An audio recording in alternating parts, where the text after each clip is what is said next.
All right, we've got recruiting news. We've got what has transpired to the negative, what has transpired to the positive, and what is speculation and soon to be announced.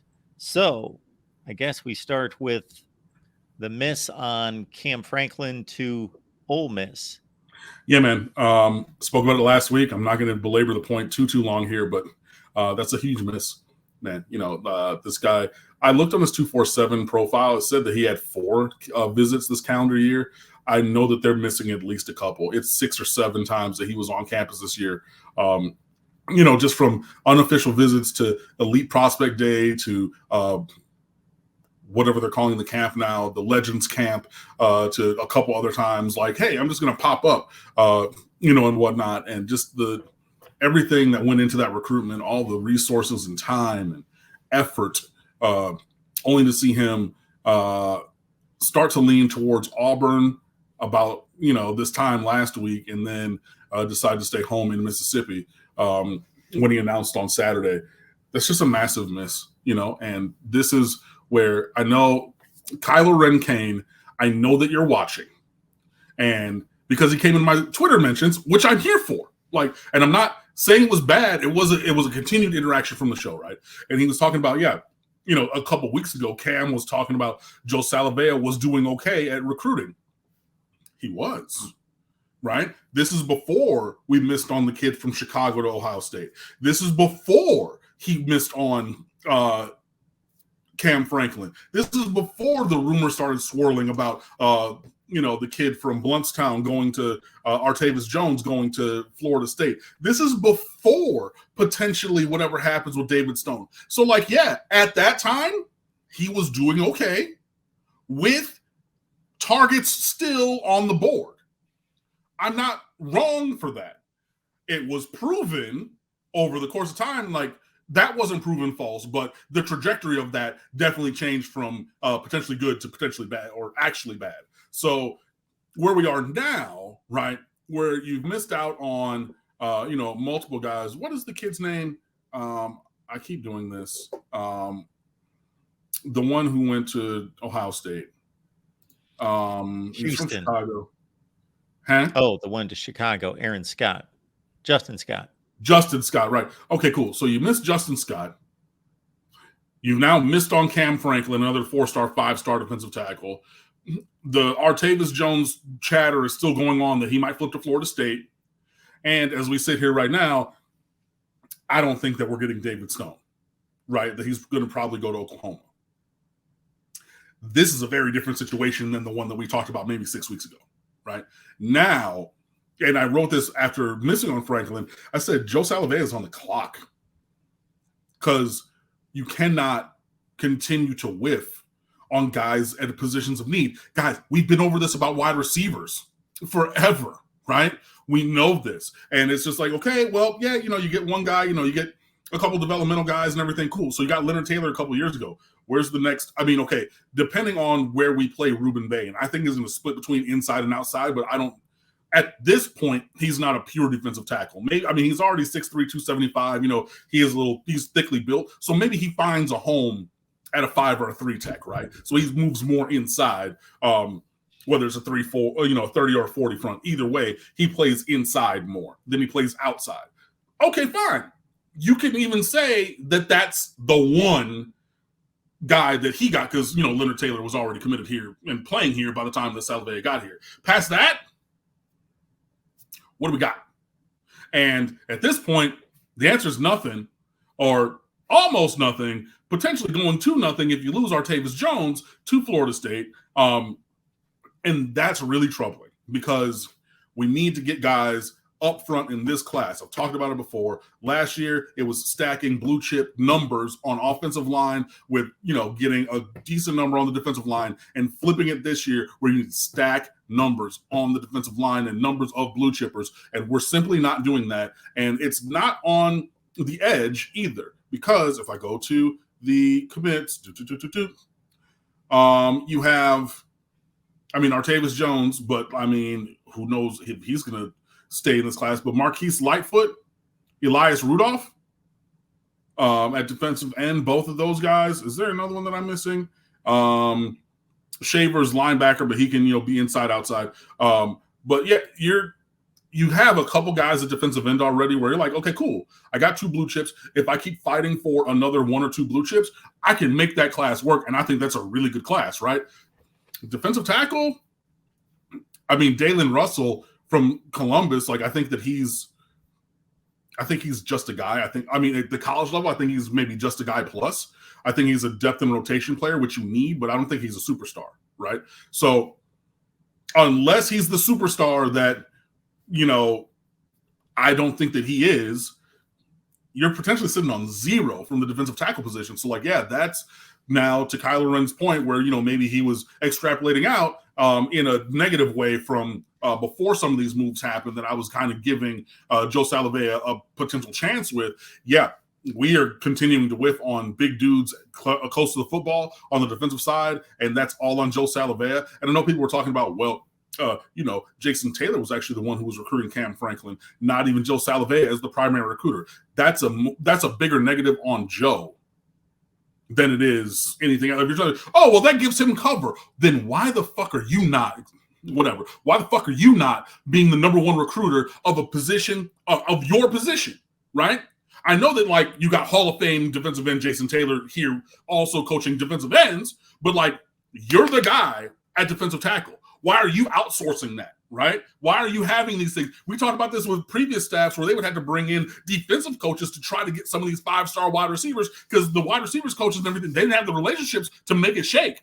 So they're like, hey, get anybody you can to try to get this kid to listen, even if you don't coach that side of the ball, right? So we're at a point right now where, like, if Joe Salavea misses on David Stone on Saturday, which is entirely possible, buddy, I know that he is an assistant coach on this staff and a part of the machine and everything, but to me, unless you get all of the greatest defensive tackles in the transfer portal after the season, this kind of negative performance on the recruiting trail is fireable to me.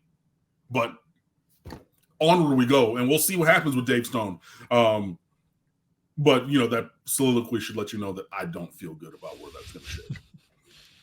I got the point, and definitely to Cam's original point, with updated information comes updated evaluation. So that's where we stand now.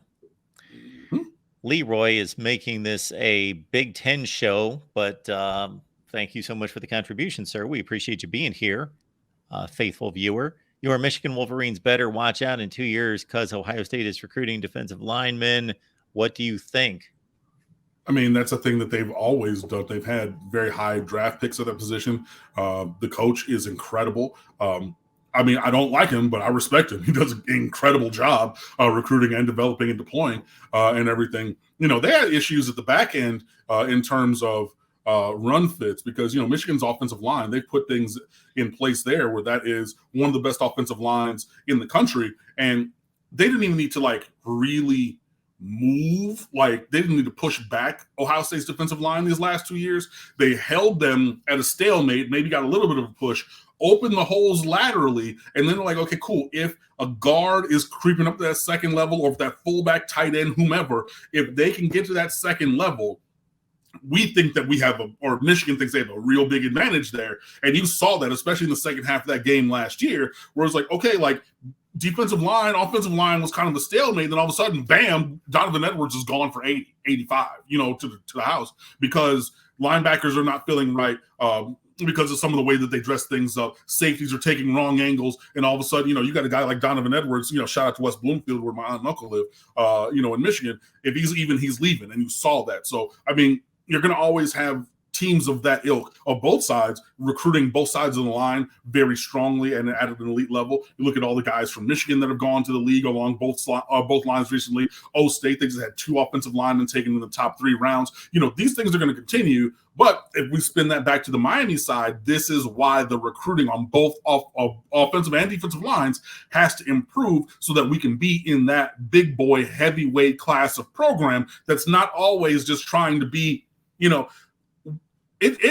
It has worked in the past for Miami. I'm going to make a reference to Friday Night Lights because I was just rereading some of that book. The book is better than the movie and the television show. You should really read it if you love like football. And H.G. Buzz Bissinger, he literally moved to Permian, Texas for the year, like left his job in Pittsburgh, I think it was, him and his wife and kid, and like he lived there. And as he reported for this book, you really should read Friday Night Lights if you're a football fan, honestly and truly.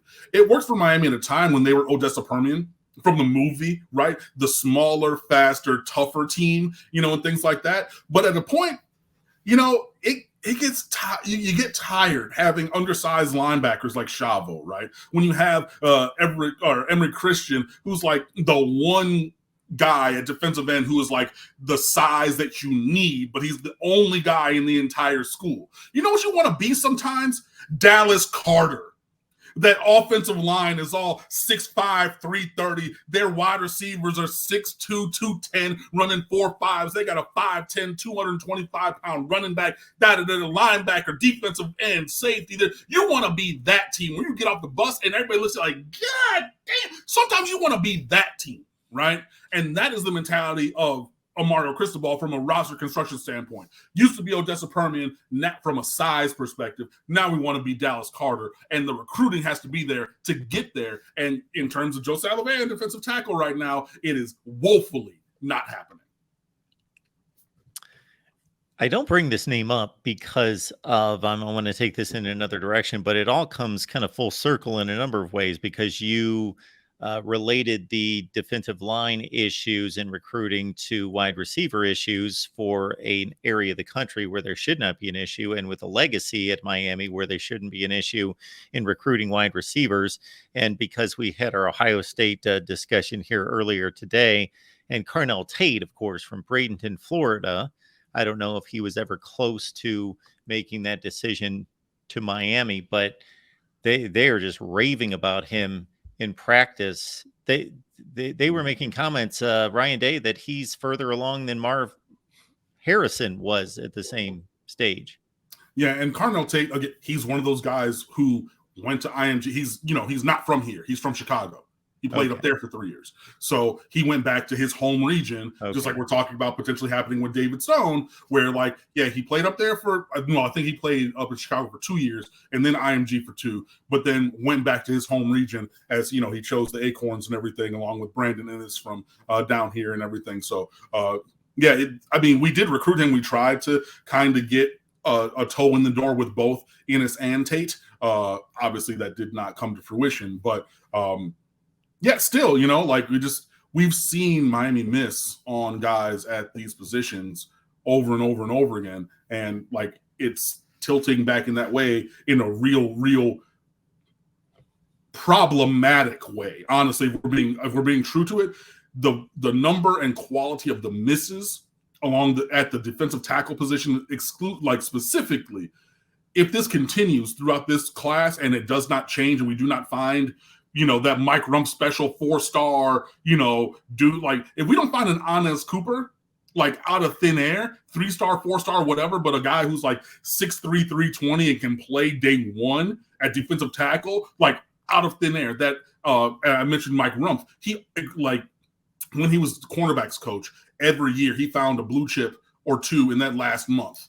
And would every year, boom, boom, boom. The Mike Rump end of cycle special. I wrote about it, other guys. We've been talking about that, right? Unless we find one of those, 2 of those, 3 of those at defensive tackle, whether that's from high school and or transfer portal with Joe here, the misses at that position are problematic, as in they will manifest themselves negatively for this team moving forward, unless some things change along that end. And honestly, the common denominator at this point, the coach who's missed in recruiting for the last couple of years.